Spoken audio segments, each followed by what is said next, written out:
Would you be excited if I told you that there was a way to spend less time cleaning in the new year, still maintain a tidied home, and focus more on enjoying experiences with your family instead? Would you say yes to less stuff if it meant more meaning in your life? 1 in 7 Americans have a room in their home that they cannot even use because it's filled with futile possessions, according to advances in consumer research. And despite that fact, Clear Voice research says 41% of Americans haven't decluttered for over a year. But how do you know where to even start decluttering in your home, especially if you have more than one room filled to capacity with useless junk? My guest this week is the voice behind the top-rated kids and family podcast, Minimalist Moms, where she teaches people how to live a life in the pursuit of less. She's an Ohio mother married with 3 children, and her first book, Minimalist Moms, Living and Parenting with Simplicity, came out in 2021. She strongly believes that you don't have to be the perfect housekeeper or Pinterest connoisseur to become an expert at simplifying your home and getting rid of excess possessions. Welcome Diane Boden to The Spillover for episode 2 of season 4 in our Health and Wellness Month to teach us the tangibles of decluttering, minimalism, and mindfulness, and how to have a very rich life without having a lot of things. Diane, your podcast crushes in the parenting space, in the health and wellness space. And it was funny because you and I were kind of talking before recording, and you were like, well, I do feel like for your health and wellness month, I was thinking about it. I was like, does minimalism and decluttering and all this fit in health and wellness? Mm-hmm. And we both were like, yes, it does. Yeah, it absolutely does. Because as I was saying to you, I am at the point where my house is mostly decluttered. I mean, with kids, you're constantly bringing things in and you're going through all of that. But now I apply it to my schedule and my relationships. And yes, my mental health back in the fall, I would say, has suffered a lot because I wasn't applying the principles that I so believed in to be true. And so, yeah, we can talk all about that and how it's not just your things that you're decluttering, it's your schedule and it's your mind and what you're taking in, because all of that affects you on a day-to-day basis as well as your things. Absolutely. Now, have you always been a minimalist, or did you just throw your hands up one day and say, I'm sick of it. I'm sick of the mess. I have too much crap in this house. I need a change? Yeah. So there's a pinpoint light bulb moment that I can go back to when my husband and I were early married. We were married when we were 22, and we were looking for something in my parents' basement. And to paraphrase him, he said, look at these things that are now in boxes that were once your dad's hard-earned work hours. And for me at the time, I had been working since, I was like 15. I always had jobs. I loved to work, but I only had a closet full of clothes to show for it and debt. And when he said, look at your hard-earned work hours, what is that going to equate to at the end of my life, or just even in the next 5 to 10 years? I was incredibly overwhelmed by that thought. And I always preface this entire conversation I don't want to throw my parents under the bus. And we did have a great childhood, and I appreciate all the things and the blessings my parents gave to us. However, I think it's like, why are we keeping these things in boxes and creating these little museums in our attic or in our garage or in our basements? And that was a turning point to me to say, okay, if I'm going to be working and I'm having to work, I want to focus my attention on experiences over things and not consume as much. And so that kind of got the ball rolling on, this is what I want for our relationship and our life together. And now you have this podcast where you talk about all of this. You have a book that discusses not only a minimalist life, but also simplicity parenting. Yes. How many kids do you have? I have 3 kids. I have an 8-year-old, a 5-year-old, and a 3-year-old. That's so great. It's busy. And see, this is the thing. When I have thought about minimalism, or people that say, well, I live a minimalist life, the only thing I know is fashion, like capsule wardrobes. I have 2 shirts and 1 pair of shoes and 1 dress, and that is all I have, and maybe a trench coat. Yeah. That's what I think. So I'm very ignorant on what does it truly mean to be a minimalist. Well, it's going to look different for everyone. And you're right. It does look different in motherhood. And so, gosh, I don't even know where to start of the little tips that I have and the tricks that I have. But I would just say minimalism isn't about white walls, and it isn't about having just one spoon and one. People go crazy. You're right. Like that's not the way that I live my life because I want a vibrant, rich life. However, I don't know if you're familiar. Are you familiar with Marie Kondo? Oh, of course. Okay. I love mess and it sparks joy and all that kind of stuff. Sparking joy. So that's what I wanted to talk about. I have to own a hammer. I don't use my hammer. My husband uses the hammer. But the hammer doesn't spark joy in my life, but I have to have it. So it's kind of those things that I don't necessarily agree with, not to throw her under the bus, but I don't necessarily agree with that type of minimalism or necessarily the minimalists. They're great guys, and I love the message that they preach, but it just is not applicable to people with kids as I said, the kids are bringing the things into the home that they're their own individuals, and I don't ever want to suppress that. I want to guide and direct that. And I also don't want to create little hoarders one day either where it backfires on me because I've been too oppressive with the trying to manage and whatnot. So I think that is probably shocking to be like, wait a minute, you're saying that it's okay to have some things and still live a minimalist lifestyle and it's not all about white walls. Yeah. Could you expand on that a little bit? Yeah. So for us, I don't want to have things in my home that I don't love. And so sometimes I feel like it's maybe a little bit of frugality that is driving me as opposed to minimalism. It's like,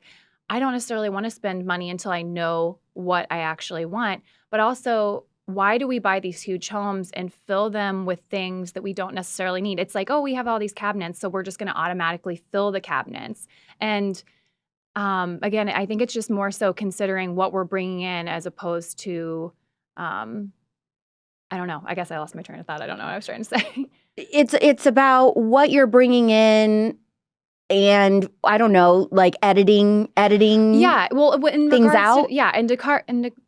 In regards to decluttering, if you're looking at the things that you're trying to get rid of, so often we're caught up in sentimentality. I don't want to get rid of this because this is special to me. But however, if you look at the reason that we're keeping things in these objects, the object is not your memory. If you get rid of something, you still have that memory within you. It's just that item is a representation of the memory. So I think it's about finding balance between your past and your present. And what does that look like? So when I'm decluttering, I pull every single thing out of this space. We'll talk about the closet. I pull everything out. And then in my mind, I'm like, I know the things that I really love that I wear regularly. And then the things that are maybe, I don't really know if I like this. And then the things that you know that you don't wear, you can get rid of. So those things that I don't really know why I'm keeping this, I like to pull in extra help. Usually it's my husband or my most judgy friend. I'll pull in to help me. And again, it's like, am I just sentimental about this item because I wore it at a time that I really enjoyed in my life? However, if I don't ever wear it, why am I keeping it? And if it doesn't fit my body anymore, why am I keeping it? That is a weight on you. It doesn't seem like it, but it's a weight keeping these clothes in our closets that once fit us or we're going to get back into. It's like, no, I want to dress for my body now because I'm not guaranteed tomorrow. So I want to cultivate the lifestyle of the here and now. And I guess mindfulness also plays a role in minimalism too, in my brand of minimalism. Well, I feel very called out about the you wore this at a special time, so you just keep it. That is totally me. The closet editing, that's going to be an exciting section. Why do you think that living a minimalist life gives you more freedom? Well, number one, I feel like I'm not cleaning nearly as much as other people. I feel like I can easily tidy my house within 10 to 15 minutes. Whoa. And it's just because we don't have a lot of stuff. Now, but let me ask you this. Yeah. Do you feel like you have an average size house, smaller house, or you do have a large home? Okay. Because I think some of the moms listening will be curious about that. Yeah. So when we first got married, we owned a duplex and we lived on half of it until we brought our third son home. And at this point I think we're also just kind of weird. We're minimalist, but we're just kind of strange. And we can do without the bouginess. Mm-hmm. And so anyways, we brought him home and we had been sleeping on our futon couch. It was a nice futon couch from Urban Outfitters. It was okay. Yeah, we're not talking like college dorm room. However, that was 900 square feet at that time, and we'd lived there with our kids, and we gave them the bedrooms. Now we upgraded to, I think we're in 1,300 square feet. Okay, so still not a lot. And there are times that I'm frustrated that my son is waking up his brother and vice versa, that I wish we had a little bit more space. But there's actually been studies done with heat maps of homes. Where are we spending the most of our time or the majority of our time? And you're not around your house. So these huge houses that we're buying, to me, I don't know. Again, it's nice to have some space, but it's like, what are we doing with the space? Are we doing it to show off? Are we doing it for what motive, I You're guess? saying that we could buy a 6,000 square foot house. We're probably only actually using 1,900 square feet or something like that. If you look, I'm thinking about myself and like going through where I spend the time in my home, and I'm on my couch. I'm in the bathroom, I'm cooking at the stove, and I'm sitting at the dining room table. So my heat map throughout my day is going to be in, I don't know, probably like 200 square feet, if that, what I'm actually, and in my bed. So again, a lot of people are listening to this. They've already purchased their first home, and you can't go back and you can't redo, but it's like, why is it wrong to have empty cabinets, or why is it wrong to have pull things down off the walls and create a space that's not so cluttered? And again, that just, it does weigh on you with the visual clutter on the walls too. Things like that. It can weigh on you emotionally. Oh yeah, for sure. Why do you think so many women struggle with decluttering? Well, I think number one, it does come back to sentimentality. And then I think that they feel like, I don't know where to start. Where do I start? I have these kids. It's never going to end. And that is something that's true. You're never going to arrive with children in the house, or even with a spouse that's not on board with decluttering. And so I would say a good place to start, I always encourage people to start in the bathroom, because the bathroom is where you begin your day and you typically end your day. And it's not a space that I want to feel overwhelmed in. So in the bathroom, you can easily go through, and you don't have a ton of sentimental attachment to the things within there. And I would just say, if you're someone that likes all the decor on your, the countertops and on the walls, pull it out for a month and see how you feel. And then slowly add things back in that you may feel like you like. And maybe even have a holding space in your basement, like a box. Give it a set time. I'm going to get rid of this in 4 to 6 weeks. If I don't find that I miss any of this stuff, then I will go ahead and say goodbye. Sometimes, though, you have to do it like a Band-Aid, and you just got to get it out. Right. I think that is the hard thing. So here's a fun anecdote. So my followers know, and you may know from following me on Instagram, because that's how we connected, is I was listening to your podcast and discovered you through 1,000 Days Outside. 1,000 hours outside. 1,000 hours outside. That's right. And I discovered you from there, and then your podcast. And then you had messaged me on Instagram. I'm like, wait, this is the same lady I was just listening to. So we connected. So on my Instagram, I've talked about how in the last year, I had an interior designer come, and she helped me do my whole apartment. Well, when it came to my bathroom, I had bought, those little jars and things that you keep your cotton balls in and all that kind of stuff. Okay. Well, I also had bought a glass gold tray that you set those jars on to put on my countertop. Okay. And she says to me, Alex, why did you get this? You don't need this. It's unnecessary. It's taking up more space. Yeah. It's a thing to put a thing on, and you don't need it. And she made me take it to Goodwill. And that reminds me what you're saying, with counter space, how many of these decorative things do we really need? She's like, you don't need it. And it actually does look so much nicer that I have hardly anything on my sink countertop. Well, it's just easier to clean too. And you just can go, when my kids are taking the bath, I usually just go in and wipe down the bathroom. That's just little moments in my day where I can just do a quick declutter and tidying. It just helps to stay on top of it as well. So many times people are like, I need to organize my stuff. Yes. And they'll go to the Container Store. Yes. I have some questions about this. Yeah. Well, we can get into that. But you're not wanting to organize your stuff first. You need to declutter first. See what you have. Assess what you have. Inventory, if you will. Because the things that we own in our mental inventory in our brain. So this is what I've been doing wrong, Diane, because I've been going to the Container Store and I'm stocking up on these stupid Home Edit plastic containers to put my stuff in before I even go through my stuff to get rid of. Because I was going to ask you, I'm like, is it really worth it to buy all of these plastic containers to organize my things? And I probably don't need as much, but I'm not editing down. Yes, edit down and see what you actually want to keep, because why would you? It just is like the chicken before the egg. What comes first? But it's actually, what comes first, the chicken or the egg? I don't know. Who knows? Yeah, but you definitely don't want to spend the money and then have all organize after you declutter. Okay, and then are those plastic bins and baskets and all that stuff, worth it? I'm not opposed to that. Like I said, we're kind of weird in how we store our things. I feel like I live with less than I need, and I'm not really necessarily into having we have a cabinet in our hallway. It doesn't have to look perfect to me. I'm like, no one's going to see that in there. So if I just have like one little bin, that's okay to keep my stuff in. And I also think with decluttering, it's like, what products am I actually using? What works best for me? And going through that, you have to be very honest with yourself of what you actually do and what your habits are. Because again, I think a lot of decluttering is being honest with yourself and saying, who am I now?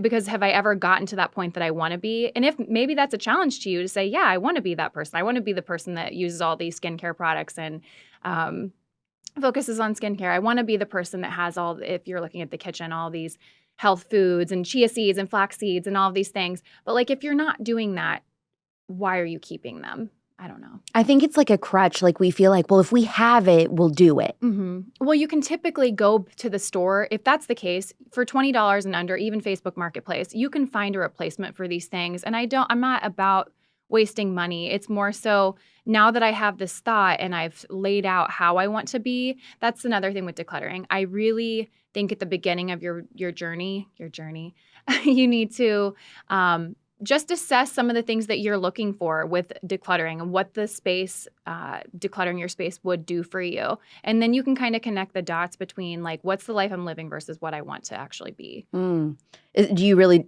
feel like it is women that struggle with this more than men?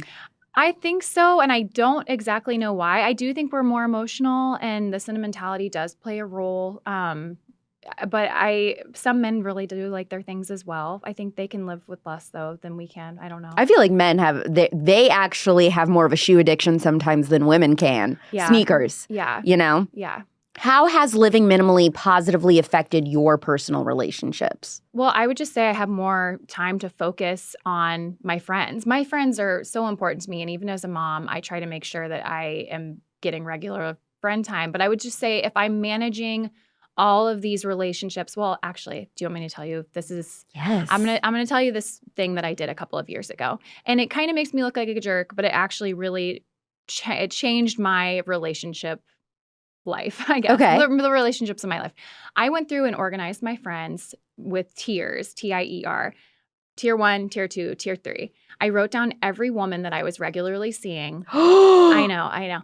Every woman that I was regularly seeing. And I was like, tier 1 friends, I want to see on a weekly, bi-weekly basis. I love this. We're organizing our friends. This is like MySpace top 8 on steroids. Yeah, kind of. Okay, so we're organizing by tiers, who we see or want to see. Yes. And so it was like bi-weekly, weekly. Tier 2 was, I think I said once every 6 weeks to 3 months. And then tier 3, it was like, I love you. You've had a space in my life. If you call me to get coffee and I'm free, sure. But I'm not going to reach out to you because those people, I was finding I was saying yes to those women and it was just kind of surface level. I'm not a surface level person. Like I want to get in there and maybe that makes people uncomfortable, but it's like, I want to invest in the women that I know about your life and I can just live life with you. And I felt like those level 3, it was just like chatter. I love this because, I've never thought of it like that. The way you just broke that down is so beautiful. But what I think of when I organize my friends in my head, I'm like, okay, these are my, what you're talking about, the surface level friends, but I call them party friends. So like, these are the friends I call when I'm like, I want to go hit up the bars, but I never have heart to hearts with them. I never have deep conversations with them. And then I have my very, very best friends. I have like 2 very best friends where I am having those heart to hearts. I'm going to make time to buy a flight to go visit them because we don't live in the same city. And then I have those friends where it's like, I like their pictures on Instagram and that's about as far as our friendship goes at this point, you know?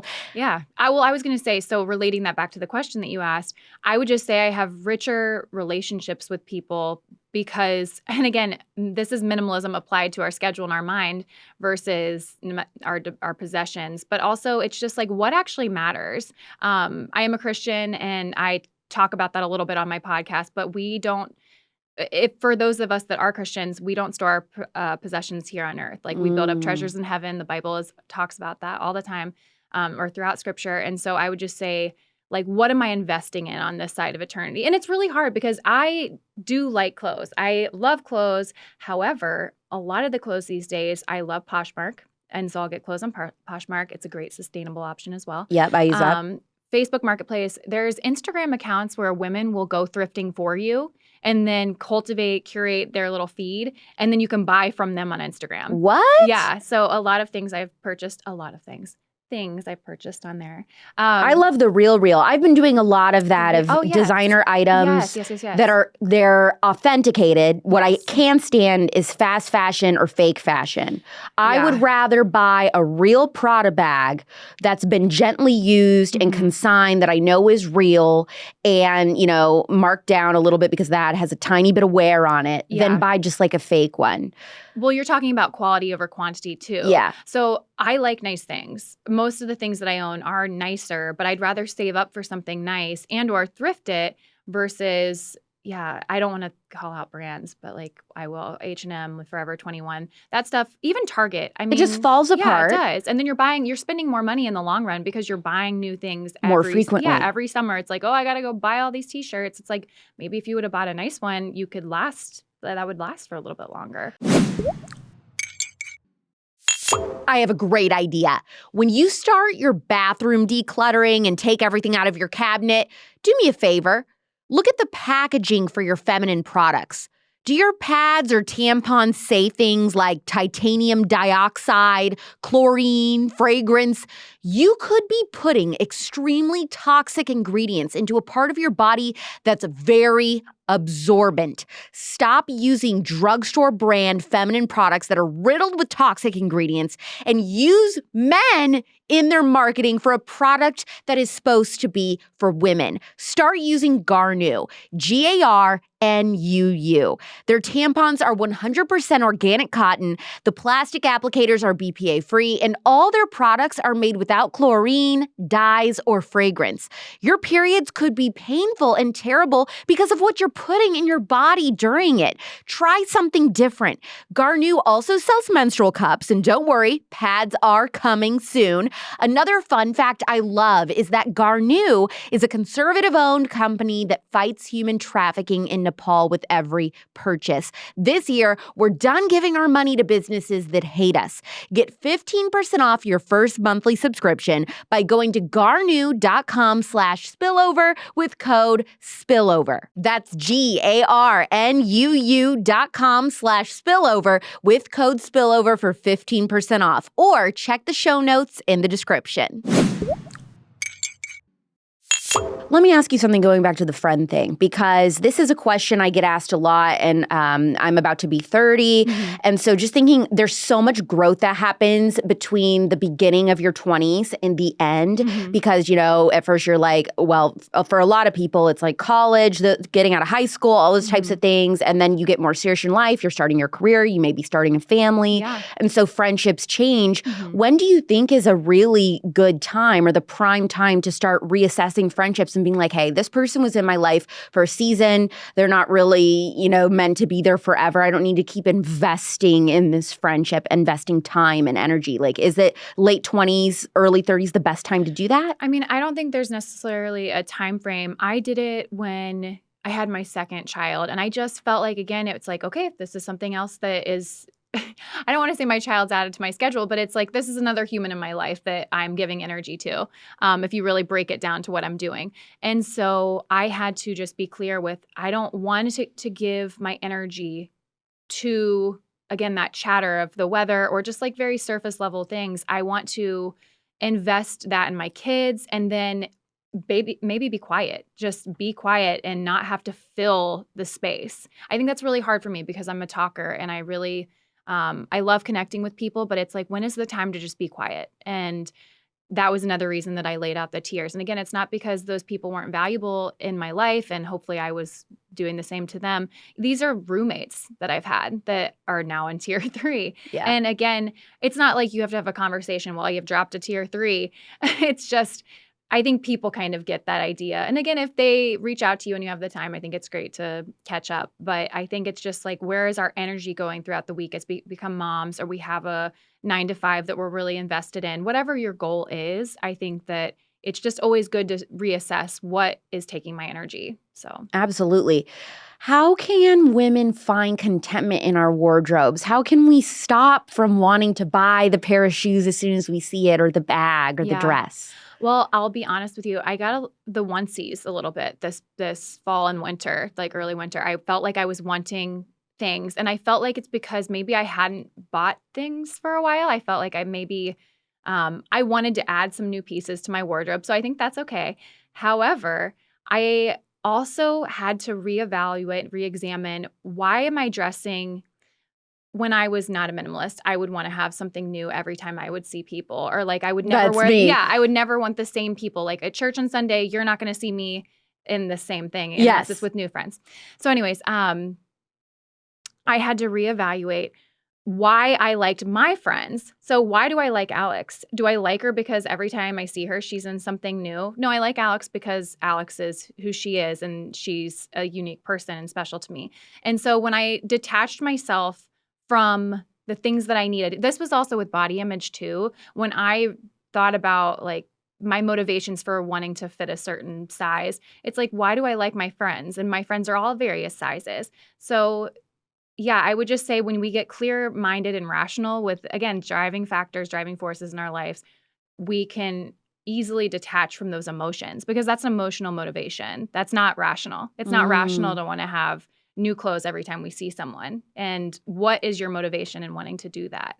So Wow. That's so good. That's such a good self-reflective exercise, I think. it's hard. And I'm not so you live a different lifestyle than I do too. And so it would be hard being in like a corporate setting or where you're around a lot of people that are living that way, and to not do that. But I think that we can also be trendsetters in that way. And or if you do want things, why not get it secondhand? Like I said, Poshmark or these Instagram accounts, Facebook Marketplace, you can get some great things at Goodwill. Like, I don't know. It's the motivation and the money waste that I look back on those times that I was doing those things and I have nothing to show for it. Yeah. And I'm like, what if I would have set myself up in my early 20s to have all that in savings? Well, you know what the biggest problem is with millennials and Gen Z, I think also, is that we buy all of this. We do most of our shopping online, I think. Mm-hmm. And then when it doesn't fit or we don't like it, we're too lazy to return it. So we have just all of these clothes that if we would have returned them within the 30-day window, we could have gotten our money back, but we're too lazy to do it. Yeah. So then we waste all this money, and then we have all these excess clothes that we can't wear or don't wear. Yeah. That's a huge issue for my friends and I. Interesting. Okay, so I don't have that problem. I definitely will get things back. However, if you do send things back,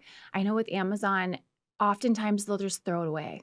They won't even restock it. And so for people that are into sustainable living and care about the environment, I think that that's something that always overwhelms people to think about. Like, when we send things back, are they actually going back, or they to these cheapy places? Yeah. So, you know, one of the hardest things for me to keep clean and decluttered is a purse.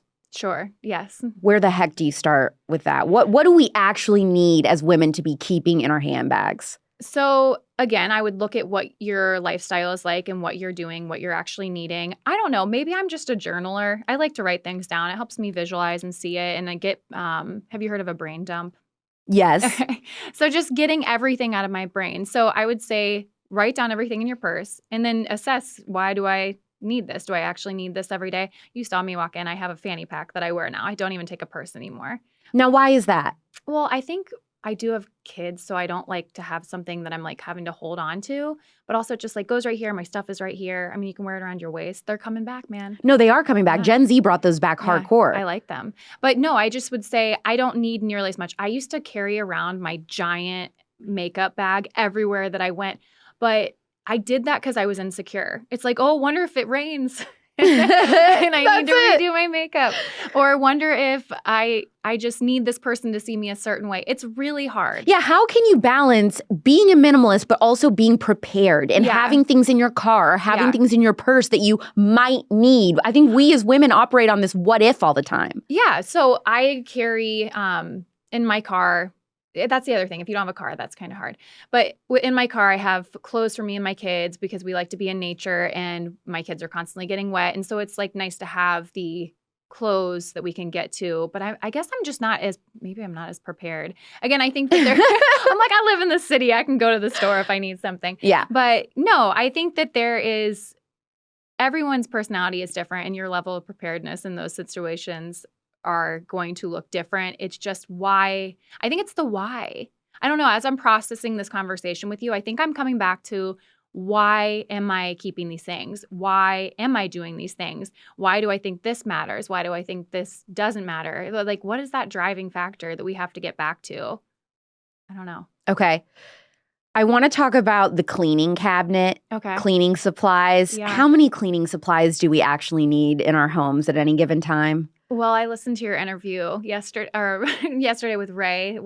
Emily Little Ray Help. Yeah, and I'm sure that she would be not happy with as many things that I have just because of the toxicity and whatnot. So I'm going to work on that this year. But I mean, what is it overflowing? I mean, I think as long as you have a few products that can get the job done, that would be comfortable. I don't like to put a number on any of this because, again, maybe you're really into cleaning, or maybe you're a cook and you want to, I heard her say something about chicken though on the counter. She's like, this product would just kill all of these germs. So yeah, I would just say, are you able to comfortably move through your home? Are you able to comfortably get to your cleaning products that you need? Because if you're having to scooch things around, and that's frustrating in itself. And it's like, I don't really want to clean because every time I have to go to clean, I have to maneuver through all of these extra things. So what do I actually need? Where is it best kept and best stored? And I will, not that cleaning is always so fun, but it's like, if I put on a podcast, I can easily grab my stuff and get it done fast. So for decluttering the kitchen, what's the best place to start in the kitchen? Is it the under the sink cabinet? Is it your pantry? Is it the Tupperware cabinet? I mean, I would say the refrigerator or the pantry is a great place to start. And just like your closet, honestly, any space that you're decluttering, you want to pull everything out to see what you have, because you easily could get rid of expired things. That's something you can easily see. And then again, what am I actually using? And then maybe the things that you're like, oh, I really have been wanting to use that. Put that at the front of the fridge or the front of the pantry, like the forefront of your mind, so that you know, I'm going to start meal planning or building a meal plan around using this up. That's another thing. We have all these things and we never use them. And it's, again, like a little museum or like these relics that we have. And it's, why are we keeping these things if we're not using them? Yeah, it's like if you're buying organic, expensive snacks, you put those on the back of your cabinet. You put all the processed food, your cheesy bits, I don't know, Reese's Pieces or whatever at the beginning or at the front, then that's probably what you're grabbing. That's true. It's kind of habit forming. Yeah, absolutely. So yeah, just I would say with any situation, any area of your home, you're going to just want to pull out everything and assess and then put back in as you see fit. What are some experiences that you have been able to do that you may not have been able to do or wouldn't have been possible without minimalism? Okay, so especially thinking of your audience, I would say one of the biggest things that we did in our early marriage, so instead of our honeymoon being the first year, my husband's a teacher, so we had to wait for a year. Instead of going on some bougie resort vacation, we spent 3.5 weeks traveling the country in our car. We camped out. We saw, I don't know how many states we ended up seeing, but we just traveled around and saw the U.S. And it was one of the best decisions that we'd made. And I remember we got to San Francisco. We had gone down from Ohio, like through Tennessee, hit New Orleans, Texas. We saw the Grand Canyon. We went to Santa Fe, like just all the way up the coast, all the way up to Port Angeles, Washington. But when we got to San Francisco, we're like, oh, this would have been plane tickets. Like, we were able to do it so minimally. We ate oatmeal for breakfast because you can get some hot water from McDonald's. Like, we just did it so simply. And again, maybe this is frugality and just us being estranged, but we were like, no, we want to prioritize experiences with each other as opposed to, I don't know, everyone's going to look different for what they do, but it's things like that I think you look back and you don't regret putting money towards things that are those memories that are everlasting. Do you feel like doing something like that, like a cross-country road trip so early on in your marriage, played a huge role in just the success of your marriage and relationship down the road? I mean, yeah, I think that anytime you have the opportunity to be alone with someone and to struggle with someone, I mean, we had car problems throughout that trip, but yeah, I mean, any opportunity that you get to explore the world and new things with someone, I think that's huge. And again, it's like we saw in early marriage what we were capable of, I guess, on that trip, or not capable of, but just what we could handle. And again, camping out on our honeymoon several times. It was really fun. And I'm not going to camp out for more than one night. I got to get myself to a shower. But yeah, I think that it just kind of set us up for this is what life together is going to look like. And again, we never really had a conversation about minimalism back that day in my parents' basement. It was more so just an aha moment to me to say, oh, yeah, I want to live differently. You brought up the Little Ray of Health episode, and Yeah. we talked a lot about hormones and stuff. And I saw through posts that you've made that there's a UCLA study that found that the sheer volume of possessions for people in their home can actually elevate stress hormones. Yeah, absolutely. Well, think about, okay, I always tell people to declutter their entryway of their home, because have you ever arrived home and just right when you step foot in your door, you're like, oh, I forgot that I left this mess. Or I forgot that this was. Or somebody else in your family got there before you. They've kicked off their shoes and set their backpack or whatever, and it's just clutter as soon as you walk in. Yeah. And so I think that we can see right then and there that it has an effect on our mood and our emotions. And so, yeah, that study was really interesting. There's a book, Life at Home in the 21st Century, and it talks, I think it was done in Southern California. This was, I think, it's not up to date. I would love to see an up-to-date study, because I do think that minimalism and living with less is catching on. But yeah, I think that as moms, we need to minimize the stress as much as possible. And it's something that's in our control. Decluttering is in our control. So much of our life is not in our control. We can't control our kids. We can't control our spouse. Sometimes we can't control our emotions. I try. But I can control the amount of things that I have in my closet. And I can control just the way that the closet downstairs is organized for my home. Like, I am a gatekeeper in a sense of what is coming in, especially with my things. And if I can't have control elsewhere, I'd just rather have it where I can. And so I think minimalism and decluttering allows me to have that peace. Well, you talking about that, how some people get rid of their possessions because that's a way to control their emotions and take control over that stress in their life. It's interesting how you flipped it that way, because I feel like that's also what hoarder experts say about hoarders, is that they hold on to everything because they feel like that's the only thing in their life they can control, is keeping these possessions over the years after some sort of significant trauma in their life. But how empowering would it be if you're somebody or have a family member that struggles with hoarding to say, like, I understand that you want these possessions because it's something that you feel like you have control over when everything else is out of control. But what if you controlled getting rid of it, and that's how you kept your possessions under control? That's I feel like that's a huge mindset hack. Well, yeah, it is. And I didn't know that necessarily about hoarders. It makes total sense of why. I mean, it just goes back to the emotions and the sentimentality, though. They hold it because it has some type of sentimental, or they feel protected with those items in their house. Like, there is some type of association, a protection maybe of my mom left me, but these things won't leave me. Yes. So that's deeper. I am not saying that this is a blanket statement the way that I live for everyone that has severe trauma, but I would say that I had an episode with Modern Mom Probs, Tara Clark, she's on Instagram, and she talked about her mom being a hoarder, and it's a slow process for people that are attached in a deeper mindset way. And that's why I'm saying I think that so much of this I have to go down and just write down and get it out of my brain and organize it. So what's some advice for people that are wanting to live a minimalist life, but maybe they grew up with a parent who was a hoarder, or they maybe not even necessarily the clinical definition of hoarding, but they grew up with a very disorganized or messy or unclean home? How can you change that for yourself? Start small. Don't start with the sentimental items. Again, starting in the bathroom and moving through spaces that don't have a lot of those triggers, I guess, for you. I would never start in my basement, because usually that's where we store a lot of the things that it's like, oh, I didn't really know what to do this at the time. But yeah, start small. Get those little wins under your belt to build momentum. And also, I've noticed with myself, my daughter's 8, and going through her baby clothes when she was like 1 or 2, was so hard. And I definitely kept a lot more, because I'm like, maybe we'll have another girl in the future. So I kept a lot more, but then I returned to the stuff and I'm like, okay, I think we can get rid of a little bit more of this. And then I returned to it again. So it's kind of like, I guess, what is it? Exposure therapy. Yeah. Just like exposing yourself to that. And then when you go back through it, it's just easier to detach from it. Because it's like, I've exposed myself to this, and the feeling, but also I have pictures of her and my favorite outfits of hers that she wore. And also I've donated so much to my sister and my little niece Catherine, and seeing Catherine in Charlotte's clothing is so fun to see. And it's like it's living out those memories and it's reminding me.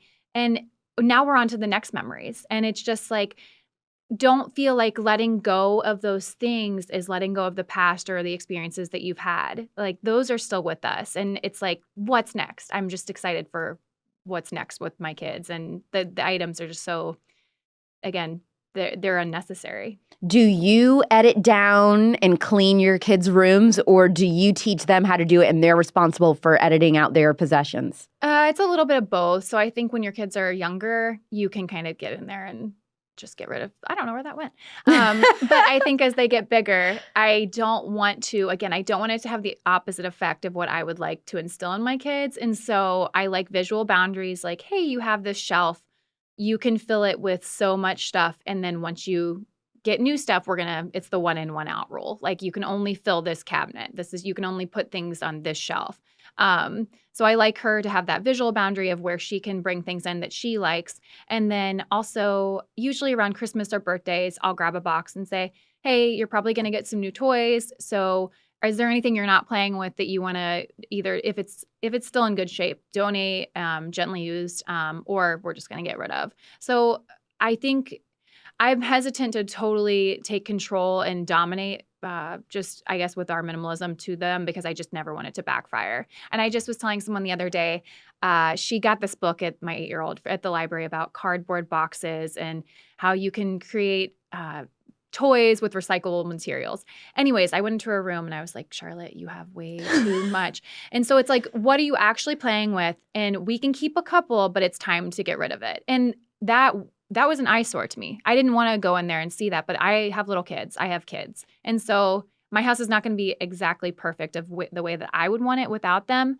But one day I'm going to miss that. And I think that we have to look at our lives in seasons too and say, this is just a season and we can curate it as best as we can, but some things are just going to be for a season. How do you deal with guilt of throwing away art that your kids make? Like they color a picture and then they are like, let's put this somewhere. And it's like, then you have 200 of these little drawings. Yes. So I have on my phone, and you can do it on your computer too. It's Charlotte the artist, Martin the artist. I don't have one for Benji yet, but I will take a picture of it and then upload it to that file. And then in our scrapbooks that I was much better about making a few years ago, I would have a section of all their art, and then you keep the things that are like really, really special. And then with my kids, I also have these boxes from the Container Store that it's like a visual boundary. We're going to put the really special things in here and then go back through and reassess. So with Shar the other day, actually it was the other day, we just went back through and I'm like, do you still want this? Is this still special to you? And she's like, no.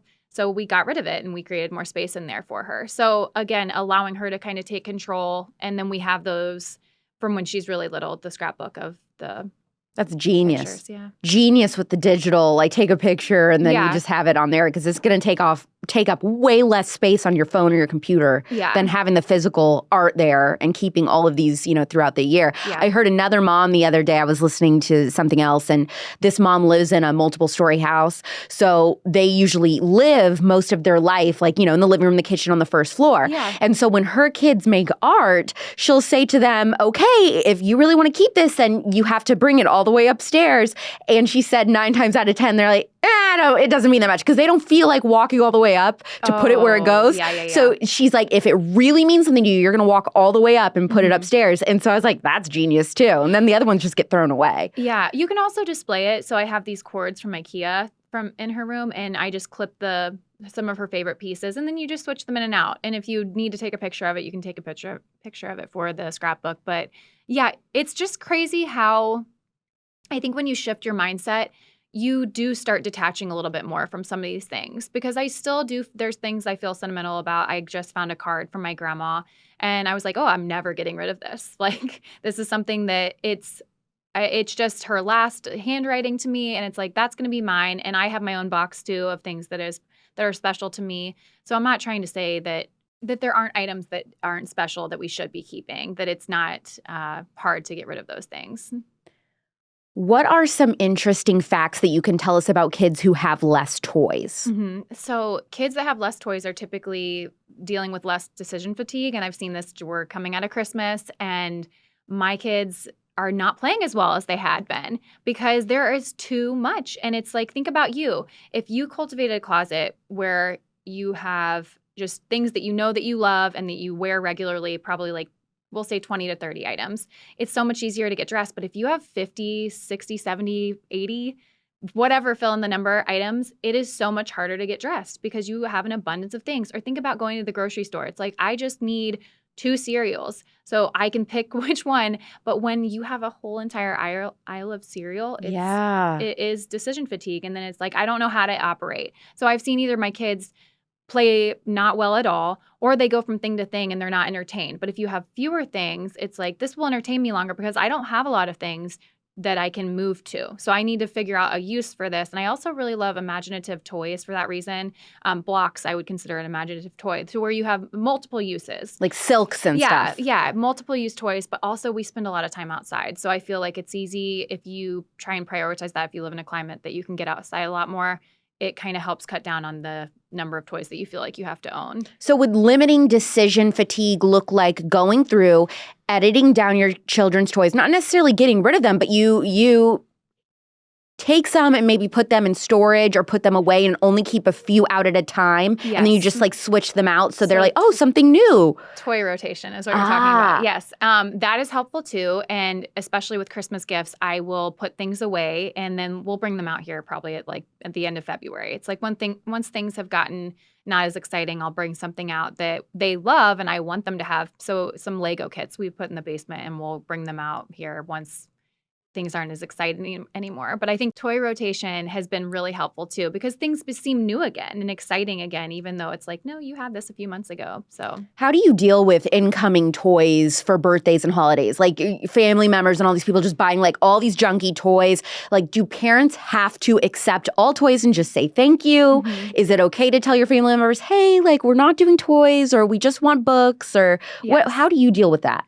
Yes, you always have to say thank you. Okay. You always have to be gracious. However, I have gotten decent about if we go to the store and my kids see something they like, I'll take a picture of it. I have a note in my phone of all the items that they want, and then you can kind of curate that for birthdays and Christmas lists and send that out to grandparents or aunts and uncles. But I would say even for us, we have a few people that just really love to give abundantly. And it can be frustrating sometimes, but again, when you're gifting a gift, it's no longer yours. So my gift to you, you can do with it whatever you want. And for me as the gift giver, like I'm not even half. I would say the majority of the excitement in giving you the gift is that moment of connection between you and I. So again, now that the item is yours, you can do with it what you will. And I just think getting ahead of it is really important. And like I said, Amazon List or Lakeshore Learning has registry lists now that you can do to where you can kind of say, this is what my kids want and have them put input in there. But yeah, I would always just say, be a generous receiver. And then what you do with that gift, it's up to the gift giver to manage their feelings enough if they were so hurt that you. Wow. Okay. What I love about this podcast is that every episode is an interview with someone that has an amazing life story or expertise. And this month, obviously, I'm focusing on people in the health and wellness space. This week, we're talking about how to improve your family and personal relationships with minimalism, but you also need to think about what you're feeding your family too. I use a meat subscription company called Good Ranchers. They're conservative, American-owned, and work with American ranchers in Middle America to provide pasture-raised, antibiotic, and hormone-free meat. Their animals are grass-fed most of their lives and finished on a mixture of grass and recycled distillery grain. Almost all of the meat at your grocery store is from China, and they're pumping so many chemicals in it that it's not even allowed in their own country, but they send it to us. That's what's insane. Now, the salmon, shrimp, scallops, snapper, and trout at Good Ranchers is also good for you. It's always green rated for sustainability. The harm of bycatch is limited, and they always leave their environment better than when they found them. Try Good Ranchers by going to goodranchers.com/Clark and use code Clark in the month of January and get a year year's worth of free chicken. Plus, not only will you get free chicken for a year, but with my code, you'll get $20 off any Good Ranchers box of your choosing. Go to goodranchers.com/Clark with code Clark. You should feel good with the meat that you eat, and the meat should also taste good. Good Ranchers, American meat delivered. What does it mean to outsource our responsibilities, and why should we choose to outsource our responsibilities sometimes? Yeah, well, I would say like if you're feeling overwhelmed by the responsibilities that you have, it's really important to outsource, again, that energy and what is my focus. And I talk about how priority equals one. So in the 1400s, priority came into being, that term. And it wasn't until the 1900s that we pluralized it and made it priorities. And so I say if you're finding that you have a lot of priorities as opposed to priority, meaning the most important thing, write down your top 5 things that you need to do today and cross off the bottom 4. Your 5 most important things, cross off the bottom 4 and leave the one most important thing of the thing that you need to get done. That's what's priority. So if you're looking at your responsibilities that you're needing to outsource, what are your top 3, top 5? And then outsource that if you don't have time and energy. Because I'm not opposed to paying someone to help if it gives me the freedom to invest my time elsewhere. Yeah, like cleaning your car out or going to, get the groceries, having the groceries delivered instead one week. And I would say even something as silly as that, I don't ever go to the grocery store anymore because Giant Eagle has, I think if you spend $35, it's free. They will just bring out your groceries to you. You just put in your little order, and that's saving me time. So I'm not necessarily paying anyone, but I'm outsourcing those responsibilities so I can focus on other things that take up my time now. And again, that's going to look different for everyone. But one of the hardest spaces, I think it's so overwhelming to me when I think about decluttering it that I just give up without even starting, is areas or drawers where I keep random papers, instruction manuals, warranties, old paychecks, bills. How do you know what to get rid of and what to keep? I throw away most of that stuff. Okay. So any warranty, I don't know, maybe I just don't. I should get the warranty, but I don't have it. But with things like instruction manuals, you can Google that. Most of the stuff is digital. That's so true. See, that's all I needed to hear. Yeah. Because that's what I think. What if this breaks and I don't know how to fix it? I can just Google it. Yeah, you can Google Duh. it. And there's YouTube videos that show how to fix those things. But old checks, I don't know why. I think maybe after a certain period of time, like if the check is cleared. Yeah. So basically, you're like, Alex, you're keeping this stuff for no reason. Great. Yeah. Okay, perfect. Does it actually make a difference to tidy the kitchen every night or fold the laundry before we go to bed if we're truly dead tired? Or does it not matter and just do it in the morning?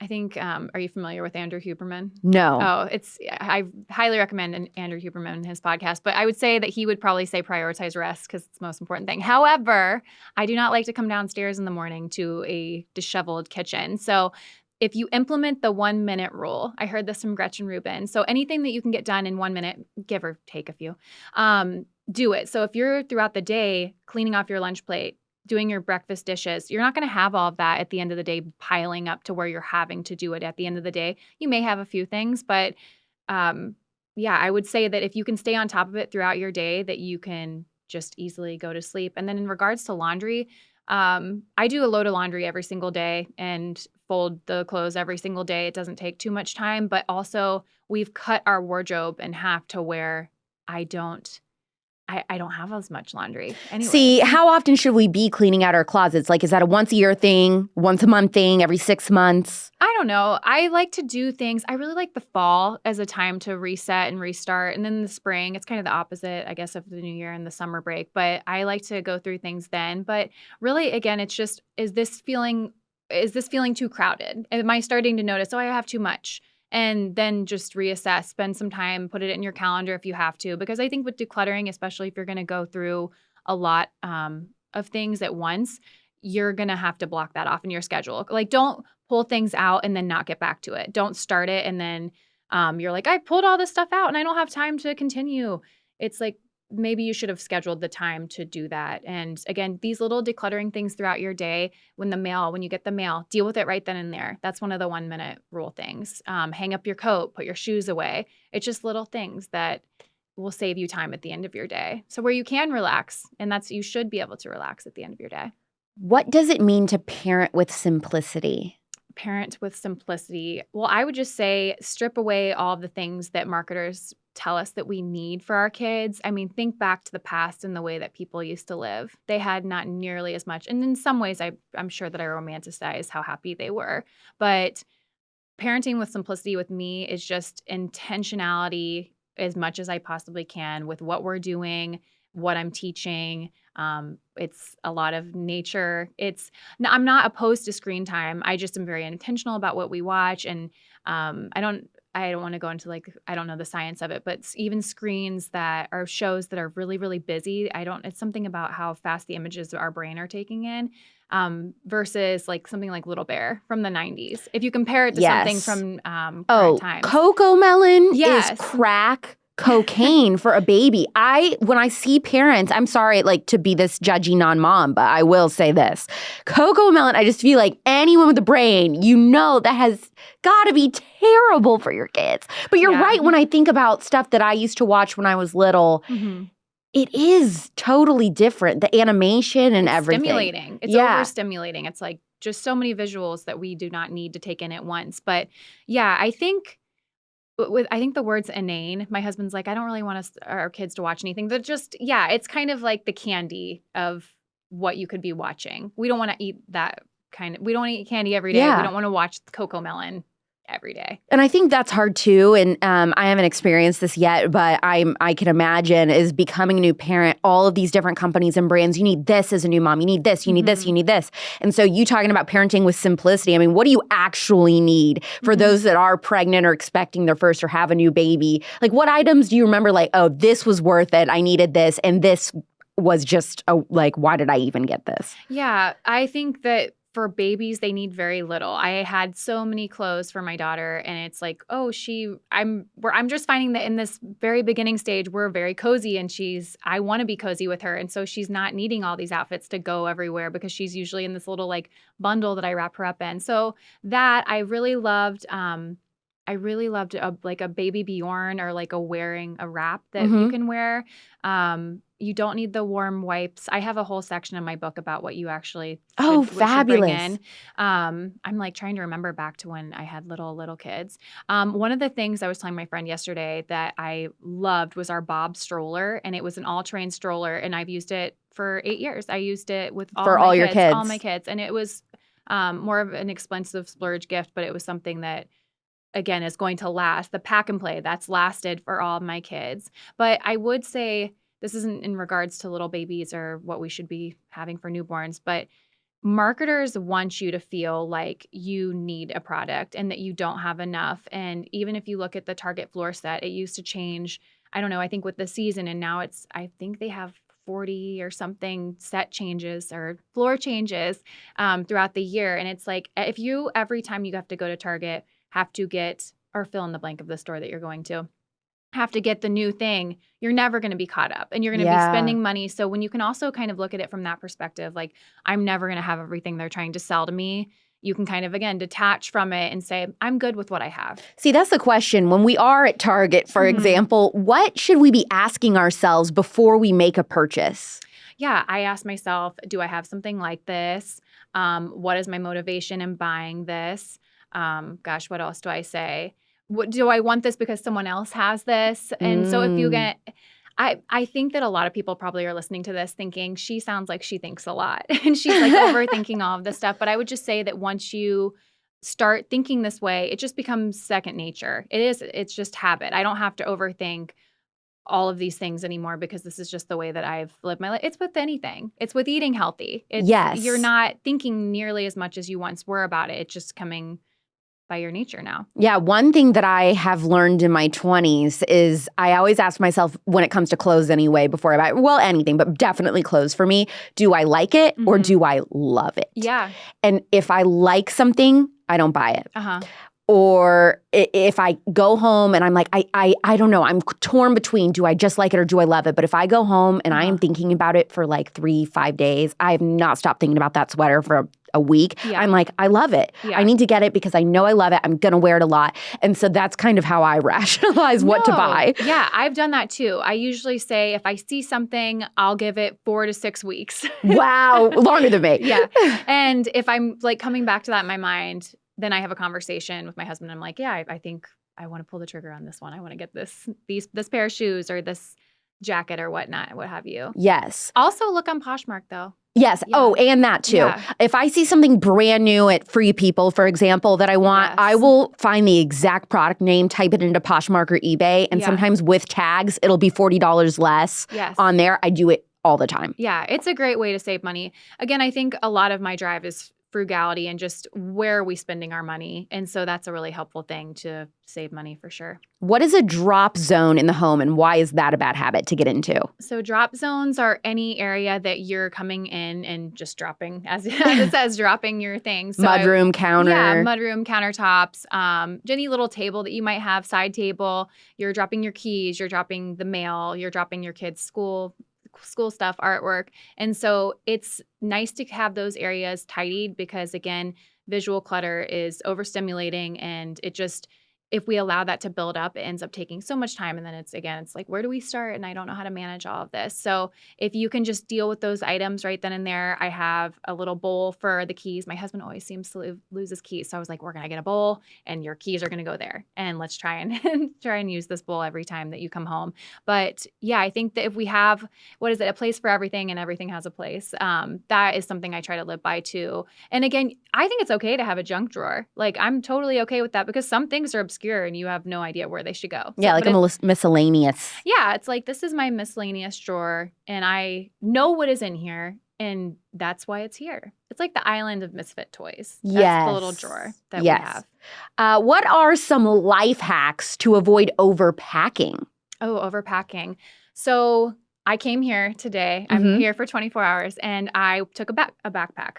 And wow, you didn't even do a carry-on, a backpack. Yeah, I just have a backpack. And I rolled my clothes. And also, if you can kind of capsule for your trip, if you're going on a longer trip, I'm here for a short period of time. But if you are going somewhere for 5 to 7 days, just capsule your thing. So if you're wearing shorts, just have the same pair of shorts that you can maybe wear day 1, day 3, day 7, and then have a few shirts that you can mix and match. And I think with beach trips, it's easier because you're mostly in a bathing suit.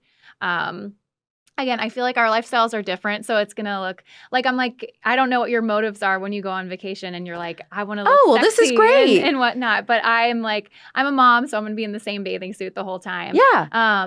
But I would just say doing that. And then are you wanting to know about kids and how to travel with kids?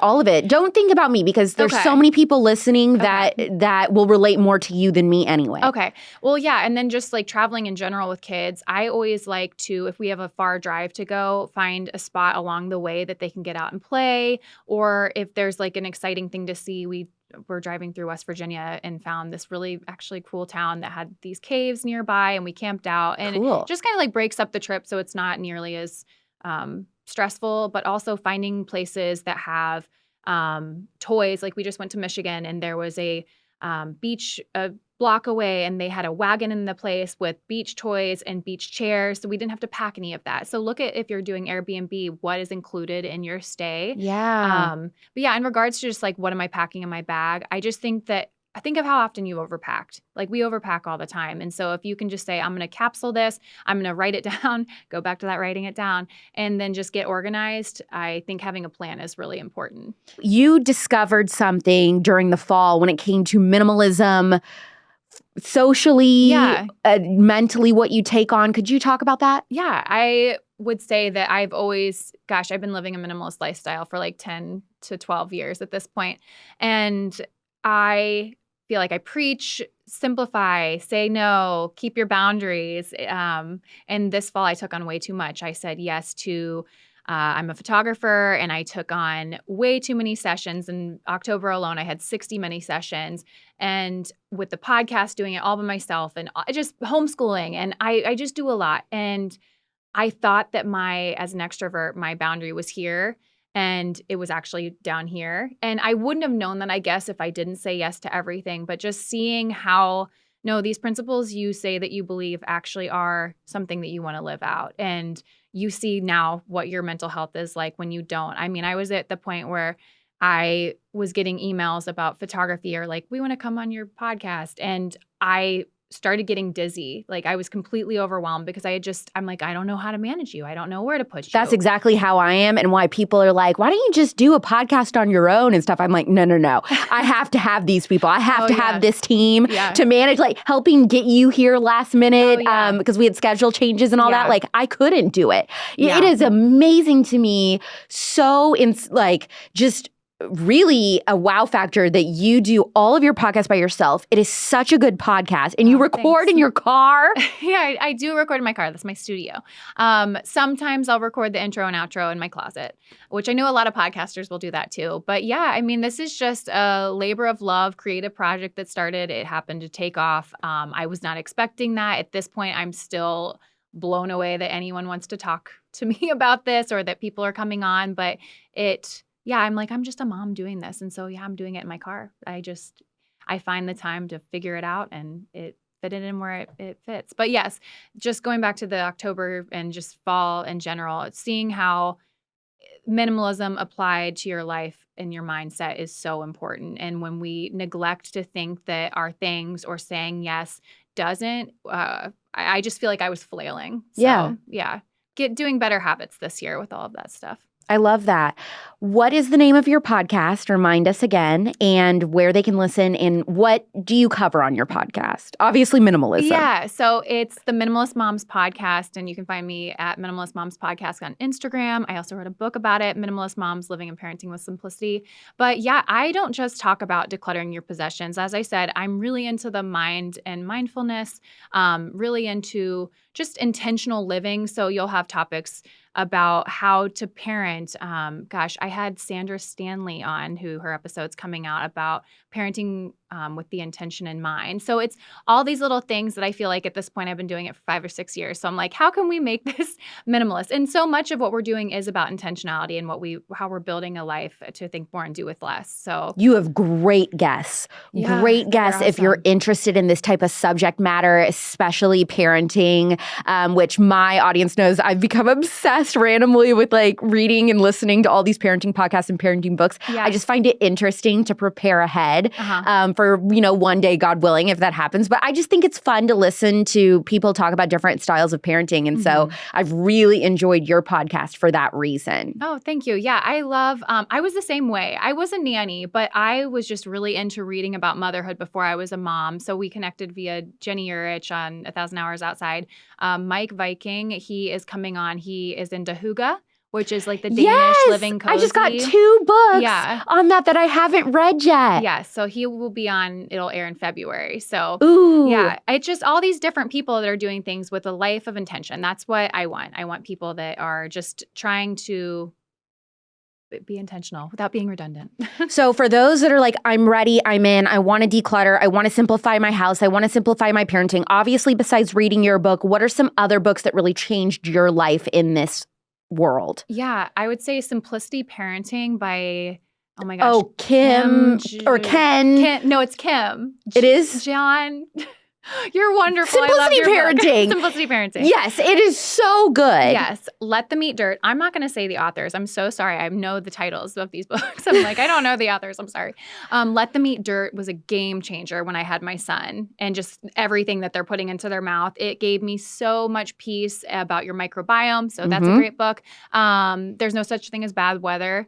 Amazing. Oh, just read that. Yeah, Linda McGurk. Yeah, I do know her name. I think about Linda. She came on your podcast. Yes, she's been on twice, and she has a new book, The Open Air Life, that goes a little bit more in depth about it. But every time I go outside in bad weather, I'm like, thanks, Linda. I'm so glad that you put this message out there. I loved that book, and now fascinated with Swedish parenting and all that kind of stuff. Yeah, it is really fascinating. But yeah, I have a whole list on my website of books that I am really interested in and have changed my life. So the ones that I'm forgetting are on there as well. And what's your website? Just minimalistmomspodcast.com. Perfect. Yeah. Diane, thank you so much for coming on and sharing your expertise with us. Oh, thank you. I'm so excited to be here. I'm so excited that you had me. So much amazing wisdom and encouragement from Diane on how to get not only our things edited down, but extra emotional baggage. That friend tier system is a flipping game changer. I feel so guilty sometimes for not calling people I used to be closer to, but I think, you know what? It's okay. As we get older, our friendships can change. I have had to learn I don't have to buy a gift or go to coffee with every single acquaintance I know. More editing out those tier 3 friends that Diane talked about in 2023. I'm also going to take Diane's advice and finally go through my makeup and start throwing things out that I don't need or use. I definitely recommend her podcast, which is linked in the show notes. And hopefully this was another health and wellness episode that you took some notes down for. Next week, we'll be getting into the psychology of food, which you will not want to miss. So make sure you aren't just clicking on episodes and listening, but you're actually subscribing. I think on Apple Podcast, on the top right corner there on the main profile for the spillover, there's like a little plus button. If you click that, you'll actually be subscribed to the show and the episodes will automatically download on your phone. That's what helps us the most, okay? Also, leaving a 5-star review. Do that this week with one tip from Diane Boden that you'll be using this year to simplify your own life. If you liked this episode, go back and listen to season 3, episode 21 about the art of homemaking with Sally Clarkson. Also, you'll really like season 1, episode 23, all about the woke problems at HGTV and just the interior design business in general with 2 conservative interior designers. The Spillover is back next Thursday at 9 p.m. Pacific, midnight Eastern, anywhere you get your podcasts. Subscribe to Poplitics on YouTube if you want to watch these interviews every week. I'm Alex Clark, and this is The Spillover. Love you, mean it. Bye.